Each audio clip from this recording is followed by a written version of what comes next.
Probably is not used to all day of being out. Like hot, have air conditioning working and all the things. They need some of that. Yeah, brutal. So, That's it. yeah. Like the people that live in the like, it was like, people would have outside. Is your room at the high school the room is different? It's, yeah. But it's really because it's just my room, and I have to clean this up, like the hallway, and but all the other ones in the person was going to go out. So, yeah, two of my friends, like, and another that was fighting. And it was. So there's that. First fight. The job never ends.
Ah,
And welcome to the Anaheim Elementary School District August 18th board meeting. I am AESD Board President Mark Lopez, and I call this meeting to order at 5 p.m. This meeting is being conducted in person and by means of live video broadcast on our Anaheim Elementary YouTube channel for members of the public. Para español, puede conectarse por teléfono de la siguiente manera. Llame al 650-449-9553. Cuando se le pida, presione el PIN 455-882-629 y el símbolo pound. Any member of the public has an opportunity to address the board by submitting comments by 12 p.m. on Wednesday, August 18th, 2021, online via an electronic form as outlined in the public speakers portion of this agenda. Submissions will be read aloud during the board meeting by the board president or designee. Let's begin with the board roll call vote. Item 1A, board member Dr. Paulo Macallis. Here. Board member Ryan A. Rellis. Here. Board member Juan G. Alvarez. Present. Board clerk Jackie Philbeck. Here. And board president Mark Lopez. I am also present. Item 1B, public speakers for closed session agenda items. There are no public speakers this evening.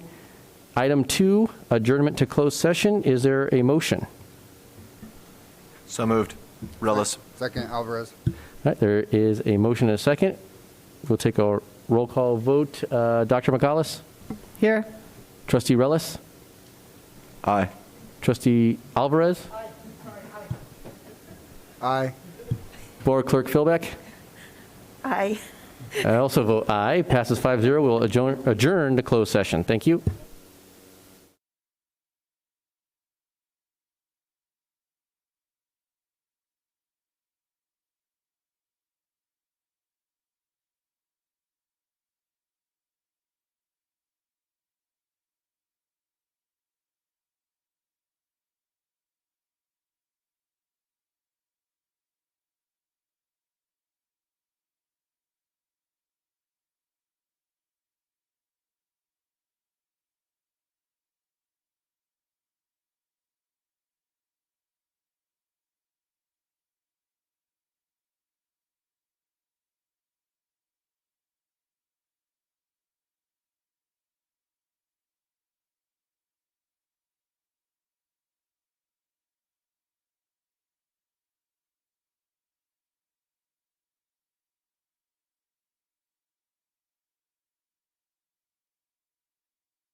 Yeah.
That's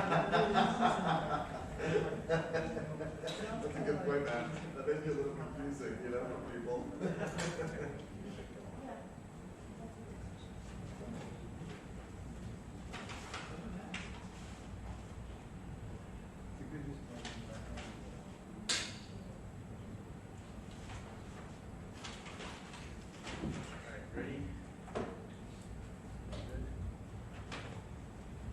Good evening and welcome to the Anaheim Elementary School District August 18th board meeting. I am AESD Board President Mark Lopez and I call this meeting to order at 6:30 p.m.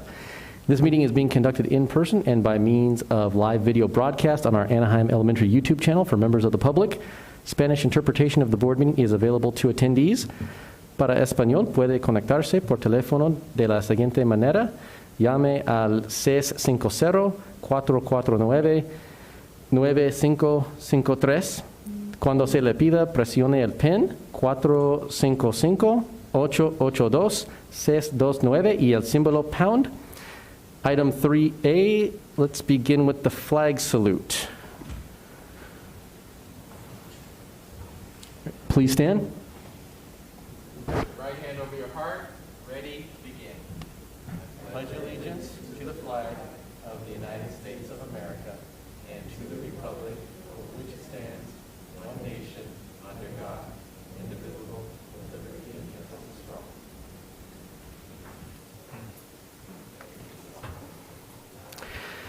all. All right, thank you. Item 3B, introductions and roll call.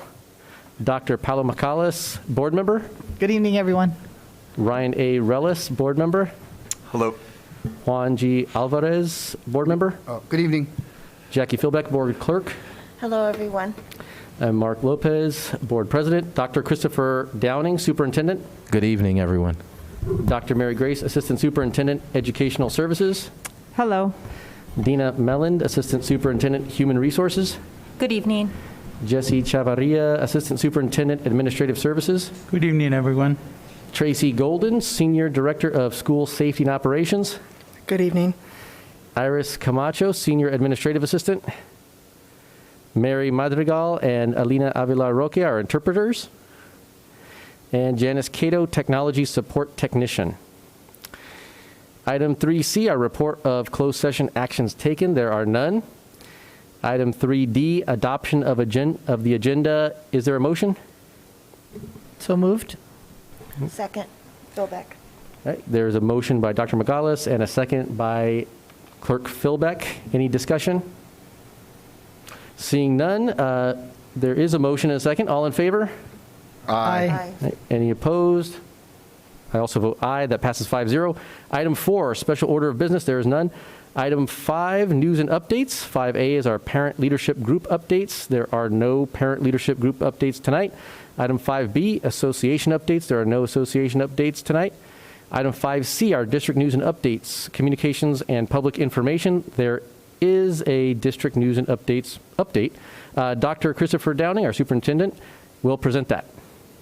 Good evening, everyone, board members, Anaheim community. We'd like to share with you some of the back-to-school events that have taken place in amazing AESD. Janice? So we begin tonight's presentation with the Anaheim Children's Art Day at the Museo, and it's took place Saturday, August 7th. And we'd like to thank Laura Houston and Matthew Caffrey, who operated booths that allowed students visiting to have access to art as well as music. Next slide, please. And these are just pictures from the great event, and I saw many board members in attendance as well. Next slide, please. On the same day, August 7th, we had an enrollment festival that took place at Orange Grove. So every school was represented, and it was an opportunity for interested families to come to the site and learn more about the district. Each school had their own tent as well as set up, and they were passing out resources not only about their school but about our district, and it was a great event and an opportunity for us to continue our transition back to in-person. Next slide, please. And these are just pictures from the enrollment festival. The start of the school year was very special here in the district.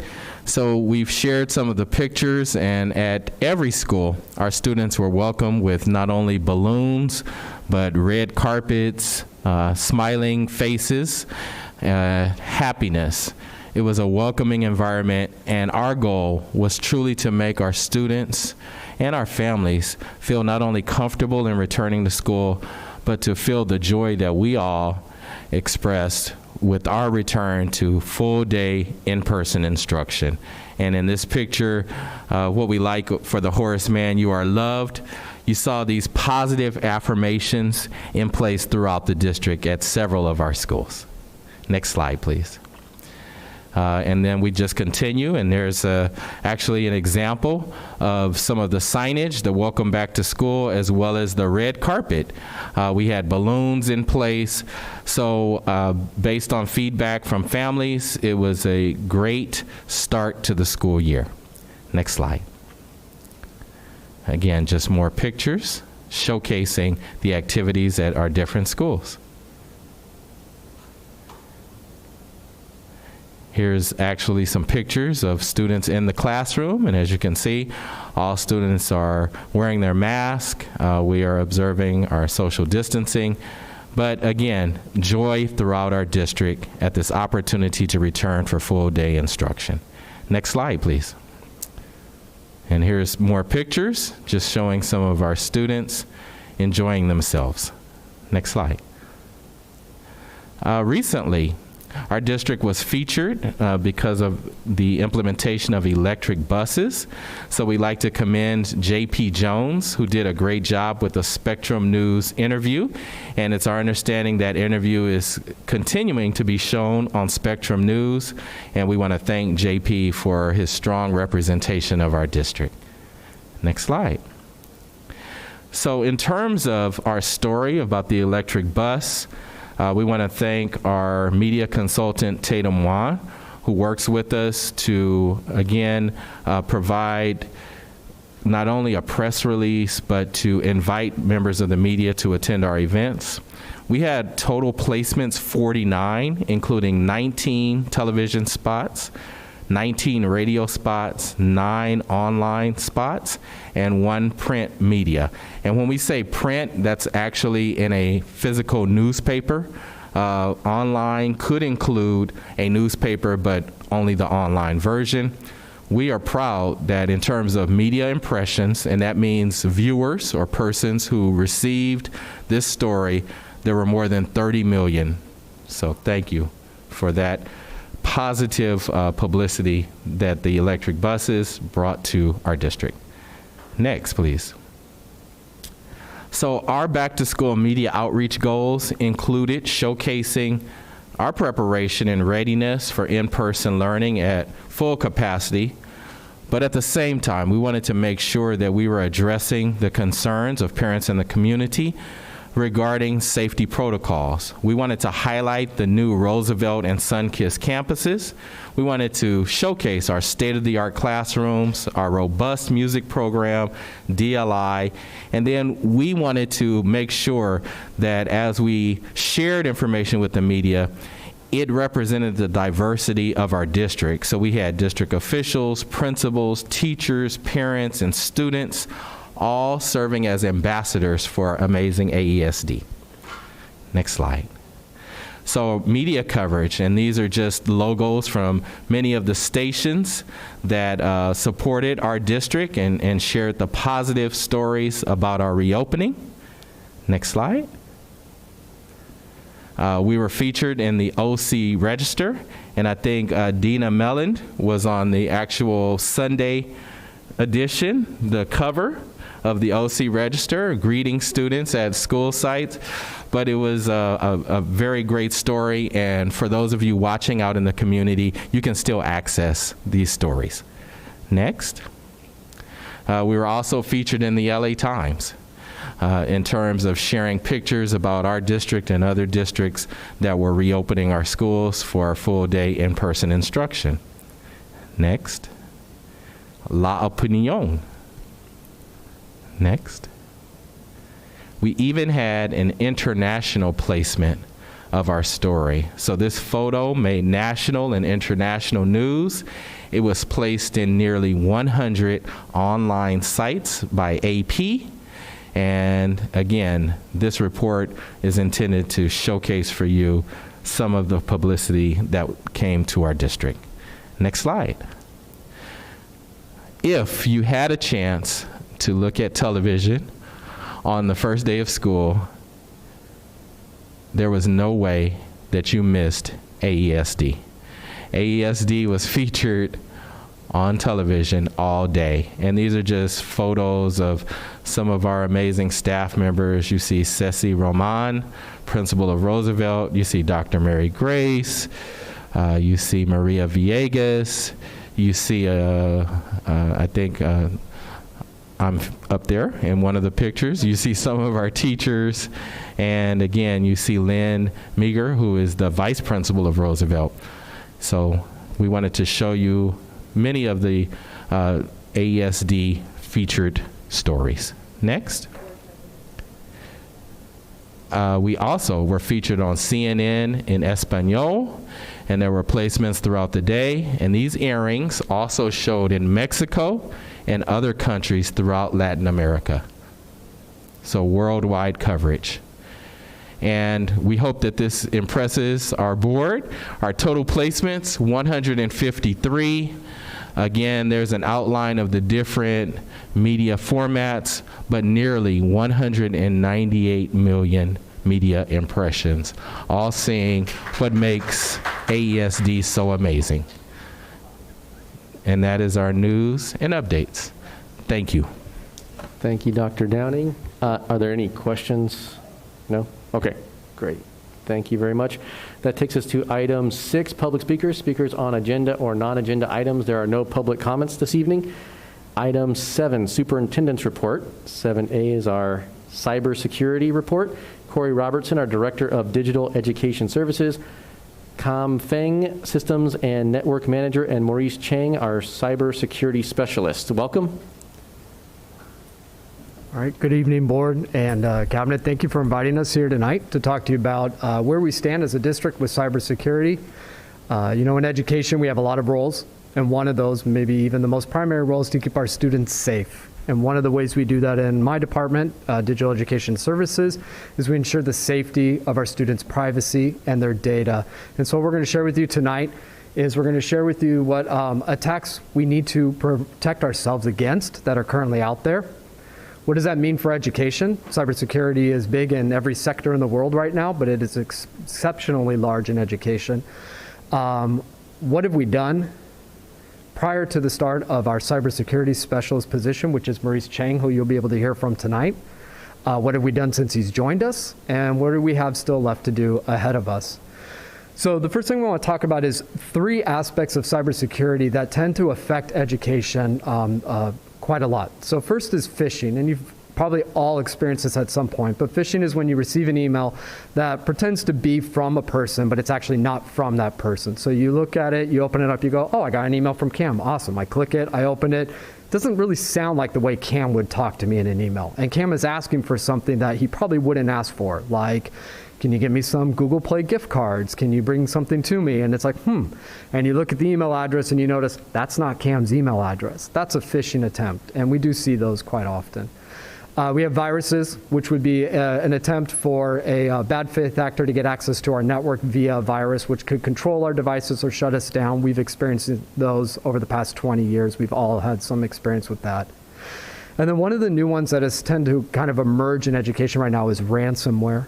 And that's where a hacker gets access to sensitive information, and they either hold it hostage and threaten to release it publicly, or they simply lock us out of our information, like our student information database, our employee database, whatever it is we need access to. And they do hold it for ransom. Until we pay them a certain amount of money, we will not get access to that information. So those are the 3 major types of attacks we are consistently, daily protecting the district from occurring.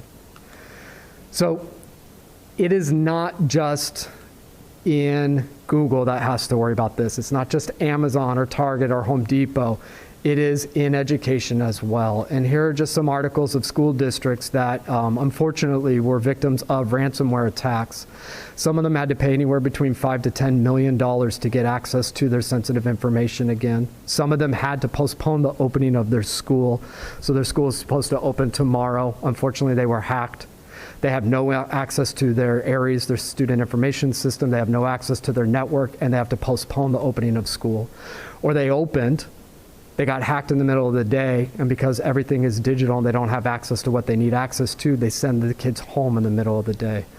So unfortunately, it's not isolated. It's not something that happened because there was one vulnerability out there and we were able to lock it all down. It is just an ongoing threat to education. And in fact, in August of 2020, it was reported that public schools saw an increase of ransomware of over 30%, whereas every other sector saw an increase no larger than 6.5%. So education is definitely one of those sort of hot spots for ransomware attacks. So cybersecurity, the way we like to think of it is like a physical lock, because we all have a lock that we trust, and it's very secure. We research it, we look it up, and we know this lock cannot be picked. You cannot guess the code. You cannot hack into this lock. But no matter how secure a lock is, if I give the key to somebody or I just leave the key on the ground and I walk away, it doesn't matter how expensive or how secure that lock is or how much research I did, that lock is now 100% accessible. And that's what we think of in terms of cybersecurity. There's the human factor, and then there's the technology factor. So we consider both of those. And so I'm going to turn it over to Maurice, who's going to walk us through the human factor of cybersecurity. Hello, everyone. As Corey was saying, a lot of how we think about cybersecurity is, in its simplest terms, like a lock. And one of the simplest ways that attackers do try to breach access through systems is through the people. Because when we have so many employees who specialize in teaching, educating their students, they don't have as much technical training in terms of how to keep themselves safe, how to keep their accounts secure. So instead of the bad faith actors trying to spend all their time trying to break into the systems, a lot of times it's simpler and more cost effective for them in terms of their money, in terms of their time, to go after the people and hope that they let them in. So kind of as Corey shared, and as the attacks on education are on the rise, you see very consistently that the breaches are usually a result of some sort of error, whether it's malicious or just by accident.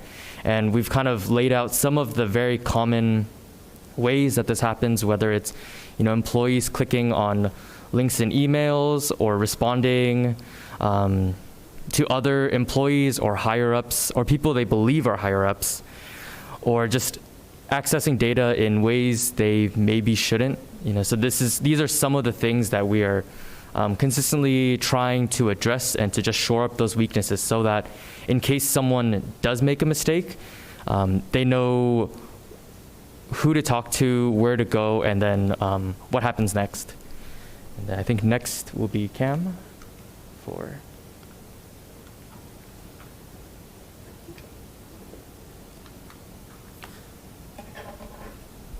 Is that the right? Back. Okay, sorry. Good evening, board members and cabinet members. So I will take us through, this is the other side of the cybersecurity factor, which is the technology factor. So as you see on the top there, about 50% of the survey with 100 companies out there, they say that the company is not, ready or have sufficient update on their devices. We're talking about the endpoint, talking about your Chromebook, your desktop, your computer, anything that connected to our wired and wireless network. That's what the end device means. So with that said, there's other things that we need to look at in terms of how do we want to improve our cybersecurity in our district. So for example, we want to make sure that the district only use maybe 2 or 3 different versions of server in production. Because if you have too many, that means you have many points of failure in case something were to happen.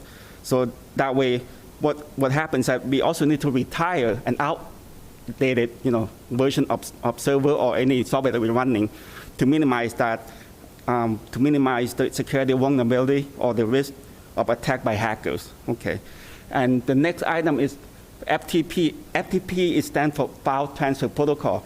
You think of it as like you upload, download, from the server to your computer. That's a type of file transfer protocol. So that's happened, on a daily basis. When you surf the internet, you download something from the internet. That's a file transfer protocol. So, for example, we have a vendor, Anaheim Union High School District, serves lunch for our school, student. They need access to our area system. That means they need to download some information from our area's, SIS information system to their program in order for them to serve lunch for our student. Another example is, for example, parent link, that our district sent out the messenger to our parent, to our staff, that also need access to our information data. So we need to look at that so that way we can minimize, the risk. Another thing is we need to reduce the outside access. So that way we only provide what information that they need to their job, so that way we don't just hand out, what information to outside vendor. So we need to do that to make it more function for our district. And the last thing on there is the password policy that we have put in place.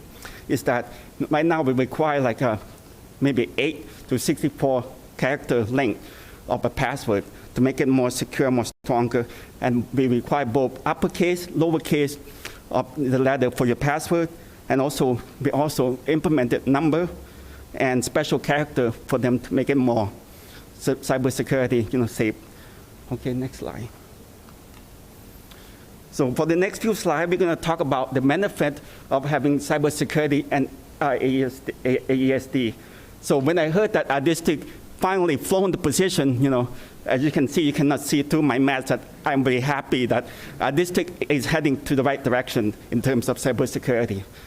So, okay, for this measure put in place, this is something that we have put in place. For example, we rely on our OCDE IT department, information technology, to let us know, hey, there might be some outbreak or virus coming from your district. Can you please, investigate and then, take the remedy of whatever that being issue out there.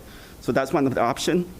And also the threat prevention, just like Corey was saying, that our firewall is kind of the lock, but this is an expensive lock, as you can see, because what happens that on the threat prevention that comes with the firewall that we built in, that also help us to prevent any type of cyber attack from outside. So that we have put in place. And we also need to have cybersecurity monitoring in our district. I mean, even though we have, Maurice here, but he also needs the tool, cybersecurity tool, to assist him in terms of identify, all the attack and this and that in our district. So that's a must. And the least, but not the last, is that we need to also train our staff to be cybersecurity awareness, because there's two factors. You have the implementation, the system, the network in place, but we don't have the human factor that understand. So we need to have that ongoing process, a routine training. So, okay, I think that's... Maurice, you're up. Thank you.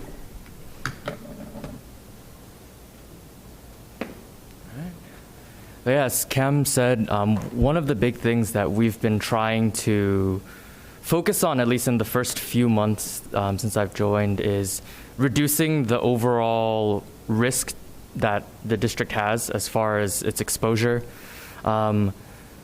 So one of the ways that we do that is by reducing the time that it takes for updates to happen, and then minimizing also the downtime for those services, because a lot of those services are very essential for teachers and their students. But the big reason of why we want to focus on prevention is that it's much simpler to fix things beforehand versus if something does happen, if there is an incident where data is taken from the district or if we're locked down, it takes a lot more time and a lot more money to fix. So with that, basically, we try to focus on updating systems, because there's systems that existed or exist at the district where their support in terms of security updates is either finished or about to finish. So as new threats emerge, they're not supported and they're not updated anymore. So especially those that are facing the internet, so that people that are outside of our district can look at, those represent a much larger risk. So we're trying to minimize that as much as possible. And then as far as baselining systems, so the National Institute of Standards and Technology has created a framework that organizations can use to measure how advanced or how secure their systems are, based on practices that are relatively simple to measure and to against themselves and also against other organizations and businesses that are in their industry. So we're using that to basically kind of follow the recommendations that various industries use, like with healthcare, with the government, with military, just to make sure that even though the things that we protect are different and some might say are less important, but it's still important that we do our due diligence to make sure that nothing does happen to the data. So as far as the next steps in the immediate future for Anaheim Elementary in the aspects of cybersecurity, the first one is two-factor authentication for employees, just to protect the human element of the risk. The next one will also be towards that as well, where we're trying to educate the staff at the district. Here's what to do, not just as an employee, but in your day-to-day life too. How do you keep your financial information, your health information, and whatever else you have? And then with limiting offsite access, basically as Cam kind of mentioned earlier, we want to give teachers what they need to do their job and administrators what they need to do their job, but we don't want to give them more than what they need, even though they might want it, because it's all about lowering our risk. Because if we give teachers all the tools in the toolkit, if something happens to their account and then a bad guy takes their password and their username, they now have access to all the tools that teacher would have. So yeah, and then furthermore, with eliminating low-hanging fruit, what we mean by that is getting rid of, with the systems on our district, all the servers that run the student information that the teachers use to log in, we want to make sure that those are secured and can't be attacked easily, so that someone can't just walk by and just throw very basic attacks at it and expect it to work, that they would have to have at least a good or significant amount of training to be able to get into our systems and do any real damage. And hopefully that with the things that we've put in place, that their progress would be as slow as possible. And one of the other simple things that the staff at Anaheim and also the students can do is ensure that the things that they're sharing online are as private as possible. Because one of the things that we did notice relatively early on is that there's a lot of data floating around on drives that are visible to employees. At one point, there was a Excel spreadsheet that had social security numbers that was just very briefly shown. Things like that, we just don't want anything to happen. But yeah, that's all I've got. Any questions? All right, thank you for the very thorough report. Board members, any questions? No questions, but definitely some comments. Thank you so much for the hard work that you do. I'm by no means at all tech savvy, but during this time period in which we're living in, you said earlier that it's less important. No, the work you're doing is very important. 23 school sites, data, social security numbers, geez. Thank you very much for this presentation. It was well put together. And, Corey, it's always great to see. It's so good to see you in person. And thank you for this presentation and making it easily understandable. So please, and thank you for your hard work. All right, thank you. Any other comments?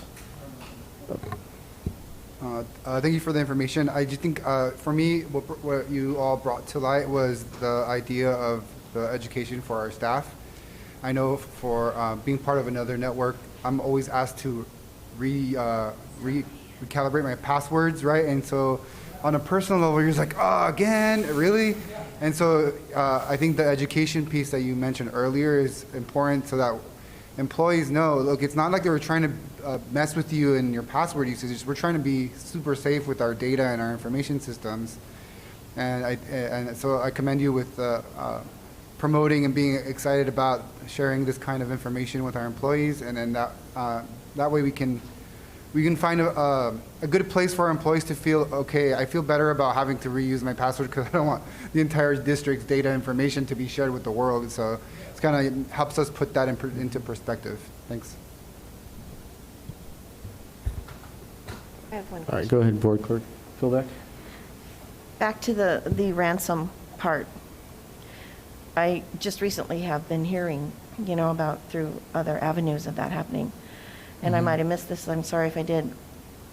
As part of this, the three I think that you showed, what do you think about that going forward? How much of a threat is that going to be? Especially to usually it's something a lot bigger than a school district, but how much of a threat do you think that's going to trickle down to school districts and organizations like us? I think for as far as ransomware as a threat to the district itself, I think it always will be a risk, that it's something that you do need to be aware and vigilant of. But I think a lot of the ways that we can reduce that risk is just doing our due diligence, because a lot of the times bad faith actors go after the easiest targets. It's just more worth their time and their money. So that by doing things as well as we can significantly reduce that risk to the point where we can feel confident that we've done our best. But I think, as you may have seen in the news, there's always things going on. You have bad faith actors that can range in ability from just students with an interest in coding to foreign national governments. And so it can go all sorts of ways. But I think that we can do our best, and then we can be fairly confident that I think you made a good point that they go after the easiest targets. And so I really appreciate that you recognize that, and that if we do our due diligence, we're not going to be that easy target. So thank you for that. Trustee Philbeck, just to confirm the data, you said that it went up in school districts by 50%, whereas other companies went only like 5%? With regards to risk factor? Yeah, so it increased by 30%. 30%. Yeah, and one of the reasons why education is being targeted is for two main prongs. One is they know we have access to and retain information that is, from their perspective, worth a lot. It's student information, it's health information, it's financial information. And we have to have that. We can't not have that, so that's kind of set off to the side. We can't do anything necessarily about that. But the other prong we can do, which is they think that many education institutions don't have the technological know-how to actually protect that information. We don't plan to be one of those districts. As Cam and as Maurice have shared, we are putting protections in place. Like a lock, we cannot protect against everything. But as Maurice mentioned, if we can make it as difficult as possible and make our district known to be as difficult as possible, they'll move on to somebody else. They'll move on to another sector, they'll move on somewhere else, because we've made that process just too prohibitive for them. Corey, just before you go, one of the great things you shared with us was just the fact that we do have access from some of our partners. But if they are to get hacked, we have protocols in place to stop the flow of data. Yes, correct. Yes, so Cam shared the FTP process, and we do have an FTP set up with many different vendors and partners that we work with, and we need that to be able to provide the great services we provide to students. But if one of them is to be hacked or compromised in a certain way, that now inherently compromises us because of their connection with us. But given the protocol we have set up, we're notified when that occurs, and we can simply sever that connection temporarily while that partner or vendor fixes what they need to fix on their end, so that we're shielded off and isolated from that attack. So yes, we do have partnerships, but we have ways to sever that technology connection temporarily while they fix it. Great, thank you. And I think the other component, in addition to having sensitive information and the perception that we don't safeguard it, is that we have an increased reliance over the last year and a half of being online. So our staff is online more. We're receiving more communications. That's just the new norm. Our students are online more. So there is that factor, I think, that really plays into it as well. But thank you, Mr. Robertson and staff. We appreciate the update and the reminders to not be complacent as we're navigating through the web. So thank you very much. We appreciate the time. Thank you. All right, and we'll move on to item 7B, our school reopening update. Dr. Christopher Downing will return to the podium. And we also have Tracy Golden, our Senior Director of School Safety and Operations. Welcome back. Okay. Thank you. And this evening, we wanted to provide for you information on some of the protocols that are in place, but at the same time, some of the great supports that we have for families across our district. So next slide. We are very proud of the fact that we offer daily COVID testing at Key Elementary School. What we like to encourage our families to do is to take advantage of this site. We will continue to include information in our communications, not only from the school sites, but from the district. The great thing about the testing that we're using is it's 15 minutes. You get your results immediately, and we encourage everyone out there. We've heard about surges that are taking place not only here in Anaheim and Orange County, but nationally. Get tested. If you even have a thought or a suspicion, please get tested for everyone's safety. Okay. And I'll cover the next slide, and then I'm going to turn it over to Tracy. So please, something else that we wanted to present to the Anaheim community that is tuning in, tomorrow there's an opportunity for you to visit the Family Oasis Resource Center, and we are sponsoring a vaccination clinic that will be taking place from 2 p.m. to 6 p.m. There are still spots available. Please access our website, access the communications that have gone out across the district, but take advantage of this opportunity for no cost vaccination. It is truly the way that we will stop the spread. And with that, before I bring her up, I'd just like to recognize publicly the efforts of Tracy Golden, who lives this world every single day. You can't imagine the different challenges that are presented from the pandemic, and our quest, our priority is to keep everyone safe. And so, Tracy, as you come up to the podium, thank you on behalf of the district for all that you do every day.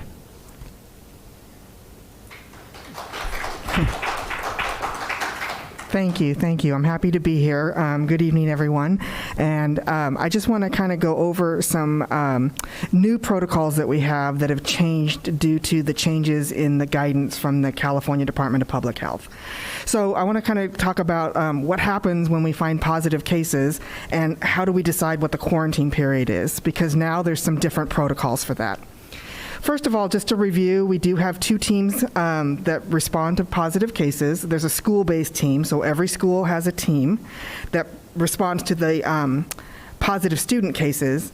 And then we also have a district team that responds and investigates all the positive employee cases.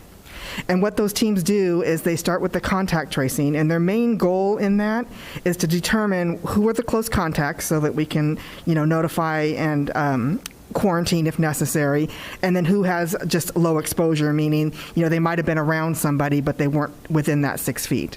And one thing I do want to point out is that the close contact definition has not changed. So it's still less than 6 feet, 15 minutes or more over a 24-hour period. So that's the definition that we're dealing with, and so that's what the teams kind of look at when they look at the contact tracing. But the quarantine now is a little bit different depending on what group you belong to. So that's where we're changing things up a little bit. So for our TK through 6th grade students, questions that you need to ask regarding quarantine is, were both people wearing a mask? Is the close contact asymptomatic? And did the exposure happen at school? If you answer yes to all 3 of those, there's what we call a modified quarantine at school. And I'll explain in the next slide what that means. But when we talk about adults or our employees, the questions become, are you fully vaccinated? And are you asymptomatic? And if the close contact is vaccinated and has no symptoms, then they do not need to quarantine nor test, and they can continue to work.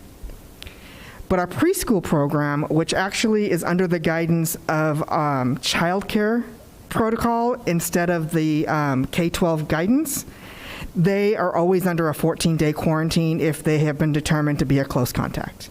So you fall into one of those groups, and then that kind of decides what your quarantine protocol will be. So for students, in that first group, the one I talked about where it happened at school, both parties were masked, and they're in close contact and they have no symptoms, they can quarantine at school, meaning they can come to school, and they have to continue to wear their masks, just like we always do, but then they are agreeing to undergo testing twice weekly during that 10-day period. Okay? But there's other options also. So there's also another option where they could modify their quarantine at home. So they go home and they quarantine, but they test after day 5, and if that test is negative, they can come back on day 7. Or they can quarantine for the full 10 days at home, and then in that case, testing is not required. So, what happens at the school site with that is that, parents will work with the team there to decide, when their return to school date will be. Some parents have decided, I'm just going to do the full quarantine at home. I don't want to go through the testing, and that's okay. So we kind of have this conversation with them, let them know what their options are as far as quarantine, and then make a decision then. The last two, the modified quarantine at home and the at-home quarantine, those are available if the students were not masked. So those are the 3 options. Are there any questions about those? No? Okay. Great. So just a reminder, I think we had this in a slide the last meeting, but we did have our grab and goes before school started. So every student and family got a health pack, which included the wet wipes, the hand sanitizer, disposable face masks. Plus, they also got another set of cloth masks, and every family got one of the infrared non-contact thermometers. And as you can see, this is just a quick overview. Every school in our district held principal chats to give information to families, let them know the new protocols going forward, and also had the grab and goes where they could pick up those items that were on the last slide. And that's our updates. Oh, yes, of course. Just before any questions, board members, I would be negligent if I didn't also mention the efforts of our Human Resources Department, Dina Mellon, Assistant Superintendent, and the awesome COVID-19 team who get notifications throughout the weekends and tirelessly address the issue of COVID. So thank you, Dina. Would you like to just tell us some of the team members' names as well so they can be recognized publicly? Sure, thank you. We have a fantastic team. Tracy is part of that team. Tammy Ledesma and Eric Hallman, our directors, are part of that team. We have Alex and we have Natalia, both from the Human Resources Department. They really lead this team. They are the front lines. They're the ones that are there at 6:30 in the morning taking phone calls from the employees, getting back to them as soon as possible, and just kind of helping everybody through the process. And so it's all of us that work together, and it's an amazing team. We're lucky to have them. So thank you for recognizing them. Thank you. So at this time, board members, all of Cabinet will address any questions that you might have on any topics related to our reopening. Just grateful. Thank you from the bottom of my heart. I know this has been a very difficult time, and all these new challenges continue to keep popping up, and y'all are in the front lines making sure that, you're addressing those problems, and so I'm just incredibly grateful. Thank you to everybody. Thank you so much. Thank you. I have a question. Yes. In regards to those that fall into the two categories of the modified quarantine at home as well as at the home quarantine, how is instruction, how are lessons, how is the learning process continuing?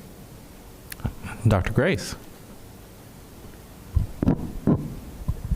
So it's ironic that on March 13th, 2020, we threw a plan together and sent kids home. In that moment, we're like, this is the best independent study plan we've ever come up with. So we have resurrected that, and we're vetting it through the association and having people look at it to make sure that it makes sense and is doable. And we're going to be sending students home with that plan, so they'll be able to continue their learning. There will be a collaborative team at the school site to help put the plan together so that the teacher can continue focusing on teaching the class. The coach, the TOSA, whoever's there will work with them to help them fill in the blanks, if you will, so that the family and the children can continue the learning as we did when we were in distance learning. Awesome. And that is done, Dr. Grace, electronically?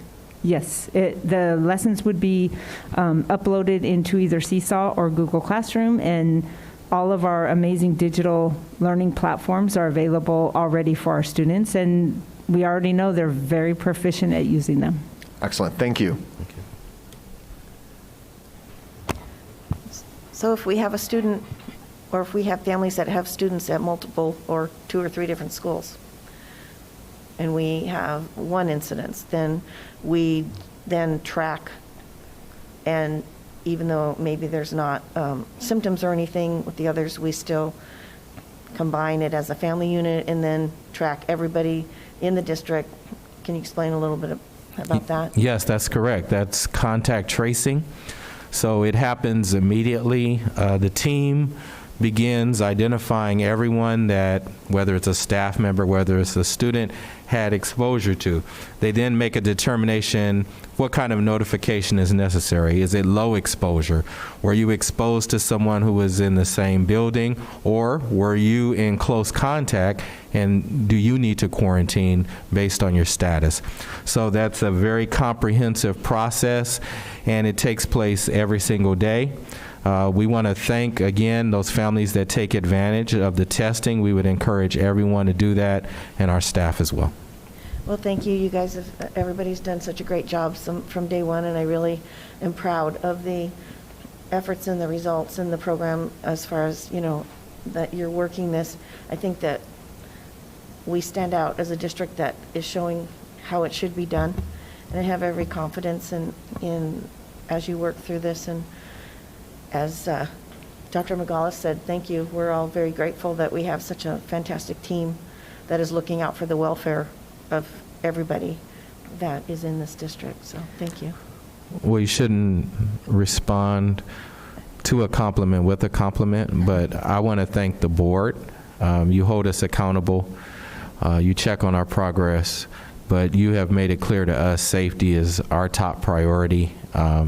You make that known to the community through the actions, and please, for everyone watching, just know that we closely follow CDPH guidance. We work with the Orange County Healthcare Agency, and our practices, we feel, are maximizing safety across our district. So thank you for that. And also, I would like to, I think it's important to thank our parents. One of the things we realized yesterday was our parents were proactively, if there was somebody in the family or the family had a close contact, they were just calling the school saying, I can't send my student, they're not sick, but I know that they need to stay home, what can you send home to us? So kudos to our team and to our families for knowing and understanding the importance of the community, keeping each other safe. Thank you.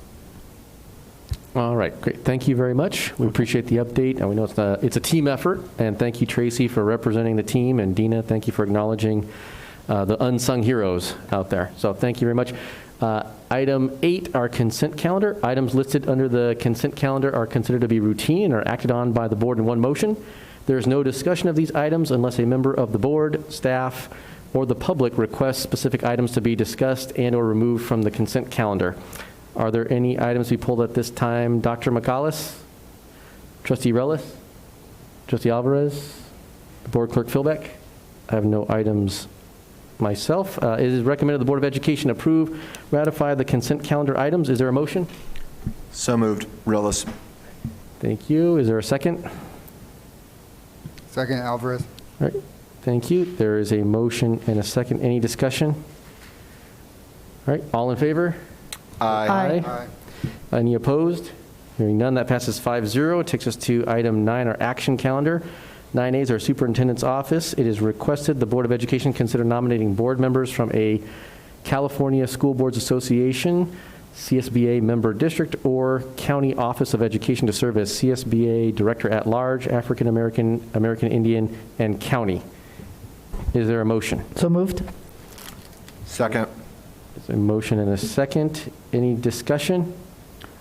Just correct me if I'm wrong, and I don't know if any of our board members have ethnicity within American, I don't say American Indian, Native American heritage, question mark? So if not, then given that none are either African American too, is this for a nominating position within our own board? Yeah, it's just we just have to either nominate or not. We don't. Okay, have to, yeah. so given that, then I will not nominate anyone. Okay. So as a staff, question for the staff is, could we just approve this item without nominations? Okay. Okay, and we're not hearing any nominations. So there is a motion and a second, so we will just vote the item. So all in favor? Aye. Aye. Any opposed? There are none. So that passes 5-0. Item 9A2, it is recommended the Board of Education receive for first reading revisions to the following board policies and administrative regulations. AR 1. So moved. Relis. Second, Alvarez. Thank you. There's a motion and a second. Any discussion? Hearing none. We'll take a vote. All in favor, please say aye. Aye. Aye. Any opposed? There are none. Passes 5-0. Item 9B, Educational Services. Item 1, it is recommended the Board of Education approve resolution number 2021-22/02, instructional materials, and officially certify that pupils in the schools will have during the 2021-22 school year sufficient textbooks So and/or. moved. So motion, is there a second? Second, Alvarez. Motion and a second. Any discussion? I have a question regarding this. Dr. Grace, how does electronic textbooks fall into this whole equation?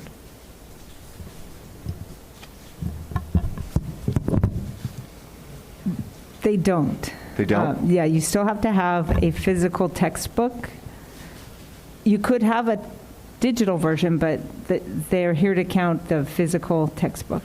Okay, and if are there any like exemptions for like our online academy, or do they also get hard copies of the textbooks as well? They have hard copies available should the parents request them. We've sent enough over to the school for everybody to come pick some up. And every adoption, with the exception of our science, which we are going through right now, we have a physical textbook as well as a digital version for every student in the district. Thank you. Trustee Ross, I like that you bring that question up because, you know, at the end of the day, I'm not trying to make a controversy out of this, but, you know, we live in a new age with technology, right? And in the end of the day, I know books are very expensive. So I have like a big question mark in my head. I'm being critical right now with regards to the amount of monies that we spent with books. I know that there's laws that we have to pass at higher offices with regards to, what's the law with the books? Williams Act. Something that I will definitely look into, because I think this is a new age. And I'd like to publicly say that it's a time that we start moving away from that. Because I know these companies are making a lot of money where, in the end of the day, we should divert it to more 21st century things. But thank you for bringing that up. And I had to say that. It's something that's been in my mind lately. So thank you. Trustee Alvarez, did you have a comment? Oh. Okay. All right. Thank you. And just to follow up on Trustee Relis's question, because it does mention sufficient textbooks and/or instructional materials. Does that just simply mean that we need to have some other physical copy of instructional materials that is not a textbook would be sufficient? Yes. For example, in kindergarten, the current science adoption we have, the students don't have a book. The teacher has big books that they use to teach from. So those are that's the material that is audited when we are audited. Okay, great. Thank you. All right, well, there is a motion and a second, and we had our discussion. So all in favor, say aye. Aye. Aye. I also vote aye, passes 5-0. Takes us to item 9B2. It is recommended the Board of Education adopt resolution number 2021-22/03, declaring the month of September as Attendance Awareness Month. Is there a motion? So moved. Relis. Second, Alvarez. There's a motion and a second. Any discussion? All right, all in favor, please say aye. Aye. Aye. I also vote aye, passes 5-0. That moves us to item 9C, SELPA, there are no items. 9D, Human Resources. It is recommended the Board of Education approve the tentative agreement between the district and California School Employees Association, and it's Chapter 54. The major fiscal considerations of the agreement include a 1.5% increase to the unit members' 2019 to 2020 base salary effective July 1st, 2020, a one-time off-schedule payment equal to 1% of the unit members' 2020 to 2021 base salary, and a one-time off-schedule pandemic stipend equal to 1% of the unit members' 2020 to 2021 base salary. So moved. All right, there's a motion. Is there a second? Second. Oh, all right. There's a motion and a second. Any discussion on this item? I'm just wondering if maybe you should complete reading the entire. Well, it is a public document. I think it is posted publicly. So It's fine with me. I just wanted to It's on double check there. that. Okay. We don't have to. Okay. Any other discussion? No? Okay. All in favor? Please say aye. Aye. Aye. Also vote aye. Passes 5-0. That moves us on to item 9D2. It is recommended the Board of Education approve a 1.5% salary increase for the classifications on the provisional salary schedule effective August 19th, 2021. Is there a motion? So moved. Relis. I'll second. Philbeck. There's a motion and a second. Any discussion? Seeing none, all in favor, please say aye. Aye. Aye. Aye. I also vote aye, passes 5-0, and that moves us to item 9D3. It is recommended the Board of Education approve the memorandum of understanding between the district and the Anaheim Elementary Education Association regarding the 2020 to 2021 compensation package addendum. So moved. All right, there is a motion, Second, Alvarez. a second. Any discussion? Hearing none, we'll take a vote. All in favor, please say aye. Aye. Also vote aye, passes 5-0, takes us to item 9D4. It is recommended the Board of Education approve the memorandum of understanding between the district and the Anaheim Elementary School Management Association regarding the 2020 to 2021 compensation addendum, package addendum. The provisions in this MOU are in addition to the compensation package that was board approved on April 21st, 2021. The major fiscal So consideration. moved. Philbeck. There's a motion. Second. Relis. There's a second. Any discussion on this item? Hearing none, all in favor, please say aye. Aye. Aye. Also vote aye, passes 5-0. That takes us to item 9D5. It is recommended the Board of Education approve an additional 0.5% increase to the employees' 2019 to 2020 base salary effective July 1st, 2020, a one-time off-schedule pandemic stipend equal to 1% of the employees' 2020 to 2021 base salary and health moved. insurance. Second. It's a motion and a second. Any discussion? Hearing none, all in favor, please say aye. Aye. I also vote aye. Passes 5-0. Takes us to item 9D6. It is recommended the Board of Education approve an additional 0.5% increase in the monthly rate of pay for members of the Board of Education from $431 per month to $433 per month per person effective July 1st, 2020. A one-time off-schedule pandemic stipend equal to 1% of the board members' 2020 to 2021 monthly rate of pay and health insurance. Alvarez. Second, Relis. Motion and a second. Any discussion? Just to point out, every single one of these items that we approved, it was all consistent, correct? Straight across. Can you speak to that, please? Yes, that is correct. That is correct. The addendums are there because there was a Me Too clause put in place, and so we are updating those. Perfect. Thank you. You're welcome. Okay. Thank you. All in favor, please say aye. Aye. Also vote aye. Passes 5-0. That takes us to item 9E, Administrative Services. There are none. Item 10, Board Discussion. This is our board member activities related to school business. Dr. McAuliffe. Hi, good evening, everyone. Just first days of school, I visited all the school sites in my trustee area. Very impressed with all the school sites and how the flow was with students coming in and out. So super proud of that. I was very also privileged prior to that to also take a 1-week break. I did go to Sayulita, Mexico, and out of nowhere in the middle of my trip, I see one of our teachers and Trustee Ruelas' cousin, Oscar Reyes, out of nowhere. Nothing planned. They just, oh, like, hey, so I can't get away. But that's all I have to share. Thank you so much, everyone, and I hope you stay safe. Thank you, Dr. McAuliffe. Small world, indeed. Trustee Relis. Thank you, President Lopez. First off, I just want to say and just give a shout out to our team about the fantastic and well-designed and very thorough safety plan that a lot of our families received that's been going out. I've been showing this to a lot of my colleagues that are in education, and they are extremely impressed by how well put together and nice it is and aesthetically pleasing to the eye. It's very nice. And so I think it does a great job in regards to marketing our district, as you know, proving to everybody how amazing we are, but how safe we are as well. So I just want to make sure I start off tonight by just giving a shout out to everybody who played a large part in creating that. Lots of things. Yes, the beginning of the year, lots of things happening. I want to just say, first off, there was a few open houses. The Sunkiss open house that took place on Thursday, August 5th. I am sad to report I was not able to attend, but I was able to attend the Roosevelt one and had a fantastic time there. It was super exciting to see lots of people from the community out there, a lot of whom don't have kids in the district, but we're there to just check it out, and that's rightfully so. And I think it's a good testimony to our district in regards to how well we're actually investing the tax dollars from this bond that is financing the creation of such beautiful, beautiful facilities here in the amazing AESD.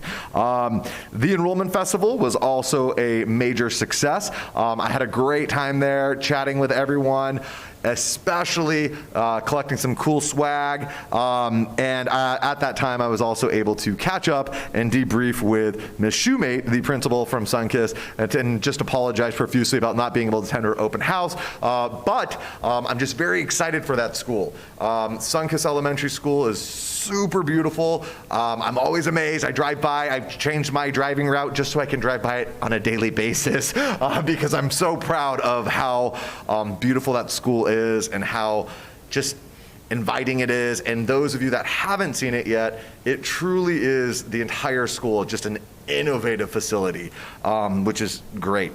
And last but not least, I just want to just go ahead and give everyone a shout out and invite you all to attend the Mariachi Festival taking place this Friday.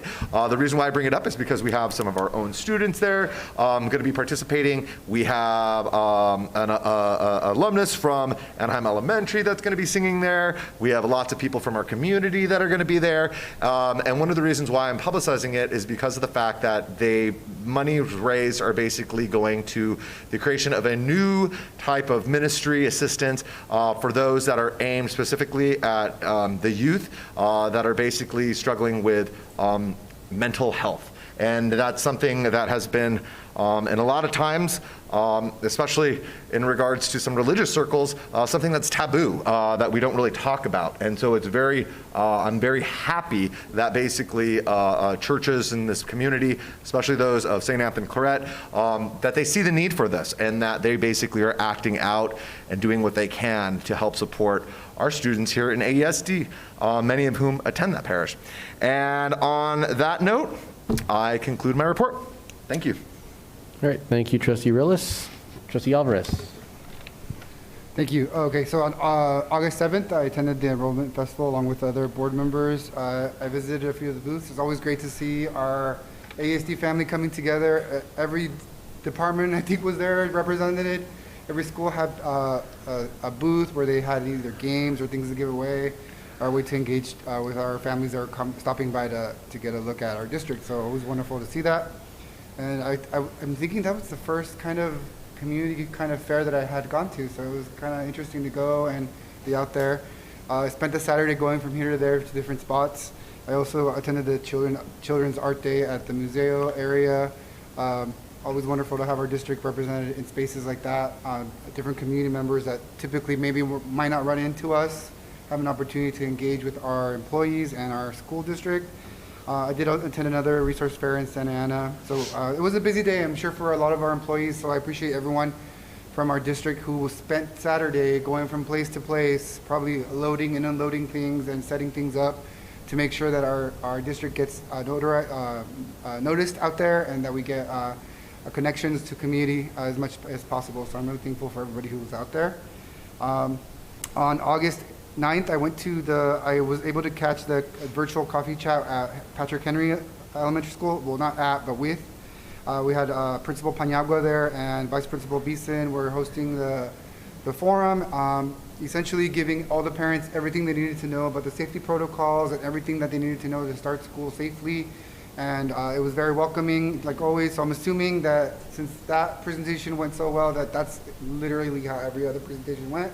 So I'm really thankful that we were able to at least offer a connection for families to then feel more at ease with returning back to an in-person environment. Also, my son Reese had his first day of school at Horace Mann. He started first grade with Maestra Sosa, so we're really proud to have him go back there. And the report from Maestra Sosa was that he was all smiles all day. So, so it's good to hear. He had a great experience.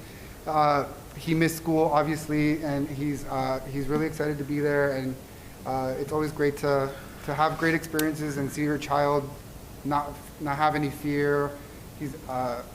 See a child like trained to have their mask and they just automatically leave the door and there's no problem and they're at school and they're wearing the mask and they're learning, even with some kind of perceived barrier, there is none, right? So I want to thank everybody at Horace Mann for making the first day of school a wonderful experience for my child. And then I also wanted to bring up, I've had actually a few community members mention the grab and goes just at random times, and just that it's a obvious investment in our community, right? So we took our COVID money and we used it to provide things that are useful for our families, and we sent it home with them. And it's a great way for us to send kids back to school knowing they have the supplies that they need to be safe to come back to school. And so just the thermometer for your forehead to have at home is super helpful, right? You scan your child before you leave, you're good to go. You have a mask, you have 5 masks, right? You have sanitation materials, all these things that we provided for our families. They are needed and they are appreciated, and people did notice that. So just so everyone knows, community members have at random times have just said, hey, our district's doing a lot of work with giving back to our community the things that we need, and we're really happy that you did that. So really do appreciate all the hard work in coordinating that. I'm sure it took some ordering and things like that you spent a lot of time making sure you coordinate that with every school, and so we really do appreciate everything you do for our families and for our kids. And that's my report. Thank you, Trustee Alvarez. Board Clerk Philbeck. Okay, I started, and I'm sorry I don't even have the date, but it was 2-3 weeks ago. I did go to the back to school door hanger walk for Sunkist. And let me tell you, it was a hot, hot day. And I appreciate, everybody was out there going through the neighborhoods, and we hit those neighborhoods hard. And I want to give a special shout out to my walking partner, who I did not know before this. So Gina Venegas, if you're listening, shout out. She has been with our district about 25 years. She is a behavior interventionist, which is a first responder sort of as part of our counseling team. And this is her first year with Sunkist, but I think she started as a bilingual instructional aide for about the first 5 years. So I asked her what her favorite part of being with us is, and she said interacting with students and getting to know them independently, one-to-one. And that's what it's all about. And so we're just really appreciative of people, so many that we have out there that are like Gina, but I just wanted to mention her because I spent a couple hours with her and got to know her, and it was just really, she's a delight. So let's see. And then also I did attend the Sunkist open house, and I was shocked at really how many people were there. Just, I mean, a lot. It's a gorgeous school. It was just beautiful to walk through and see how excited and how impressed everybody was, and especially for how we're using our bond money and what's coming out of that. And it's just a gorgeous school. So and the staff and faculty, everybody just made it wonderful. I did zoom in on the virtual new employee workshop for the classified and certificated employees, and I just wanted to commend our staff, Dr. Downing and Dina and Mary and everybody that put that together. It was an excellent presentation. And how many new employees joined us? Does anybody recall? 30-ish? 30-ish, yeah. But it was just a good hour, and everybody did such a great job. Thank you. I did have a first 5 meeting where I officially started my second term as a commissioner. First 5 is doing a lot of great work, impacting and strengthening early childhood development, and I'm excited about it because I get to be a part of the collaboration that exists between First 5 and our district, and I get to be on both teams of that, so it's really exciting for me. There was a CHOCS, Children's Hospital of Orange County Legislative Update webinar on back to school in the pandemic era, and specifically how emerging variants are changing the landscape. And I mention it because I've been watching these, been a part of these for over a year, and it always amazes me that basically a lot of the information that they're giving us, our district already has, and you guys are just so on it. It's like, yep, I know that. Yep, I heard that. We get such great reports. So thank you for that. And there's a lot of people now. It took them 5 minutes to read everybody from all the districts and the legislators and everything that zoom in onto these. So the information is definitely very much needed. And I thank you that you always make sure that we have all that we need. Okay. I just want to put a special thank you for Dr. Downing and Tracy for attending the Anaheim Association of Realtors weekly meeting with me and giving a full presentation to these realtors on our district, on reopening, our programs, and just so much other information, and then sitting there and answering their questions. And realtors can be tough. Let me tell you, they can be tough. So I did appreciate that you didn't make me do that alone. and I had backup, and actually I did really nothing, but you guys were great, so thank you. I attended the Roosevelt Community open house. Again, kind of second verse, same as the first. It was just as wonderful as Sunkist, just as many people, and it was just a fantastic. I was really proud being at both of those new schools and kind of being able to talk to people and show them off. I also attended the Fall Enrollment Festival at Orange Grove, which I just want to say thank you for everybody that showed up on a hot day with enthusiasm like I couldn't even believe. It's just such enthusiasm. And we did get the swag, as we were mentioning. Shout out to Thomas Edison for the mask. And Franklin, I will wear yours next time. And I think I got a t-shirt from Orange Grove. So it was just a great event and well attended. I also went by the Anaheim Child Art Day at the Museo. Thank you to our people that were there again, in the hot sun, helping to do that. I ran into Dr. Downing over there. And I would mention, too, that I actually had my granddaughter there, so I stayed quite a while. It was really a wonderful event. Little shout out to Museum of Make-Believe. They had a great craft part, and I think they're looking to actually be more of a permanent spot in Anaheim. So if anybody wants to check them out, I told them I'd have you, you can just look it up, Museum of Make-Believe. It might be something great coming into Anaheim. But our students performed our mariachi students performed, and I was there for that. And I was just like, couldn't believe I could believe it, but they were wonderful. They were absolutely amazing. They were just so good. So that was really a delightful day. And then also I stopped by, I'm not sure if it's the same where you went, by the Salvation Army in Santa Ana for the Policy Center Parent Union Back to School Fair. And I mention it because I want to say thank you, Dr. Grace and Yesenia Navarro, for once again sitting all day in the hot sun or in the heat to represent our district and supply interested parents or anybody who walks up with all the information they could possibly want to know about our amazing AESD. So thank you so much for that. First day of school, I ran by Price, Westmont, and Franklin just to see all the excitement. I actually did stop by Mann, but there was a tremendous amount of media going on, so I kind of pulled back a little bit from that.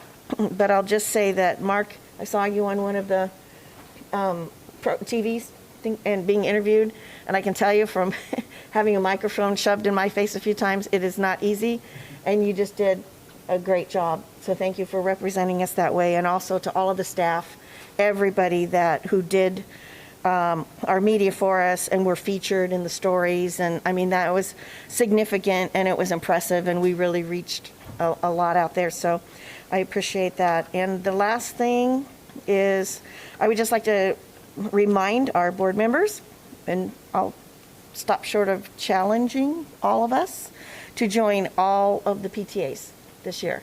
PTA membership, it's going.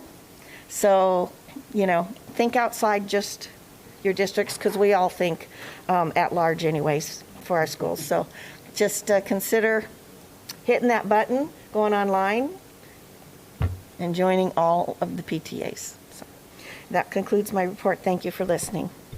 All right. Thank you, Board Clerk Philbeck. As always, very informative and robust, so we appreciate that. I also, I started off on August 5th attending a virtual Reimagine and Rebuild Arts and Culture meeting, which I was invited by one of our active parents to that. So I wanted to thank Maritza for the invitation, and this was an initiative to increase the underrepresented communities in arts and culture, getting them involved in art and artwork so that their voice is increased and is amplified, and we get to hear that as well. And that same day, I also attended the Sunkissed open house. Like many of us, I was very pleasantly impressed by the turnout. There were a lot of retirees who were there from our district. There were a lot of parents or grandparents. There were people who graduated from Sunkissed decades ago, who were happy to stop by and visit the new facilities as taxpayers in the district, just to see the stewardship that we have with their tax dollars, and seeing that we're spending the bond money fiscally sound and responsible. And many of them, everyone who I talked to was happy to see that. I even got a selfie with the mascot there. So that was kind of like one of the highlights for me. And then the following day, I was also able to attend the Roosevelt open house. So again, great turnout. There were active and retired staff who attended that from other schools who also had stopped by to see the facility as well. So again, very impressed by the involvement from all of our community members and all of our stakeholders staying involved. So I appreciated that. On August 7th, I attended the AESD Fall Enrollment Festival, as many of us did. So I also have the hat to prove it, so I got the swag as well.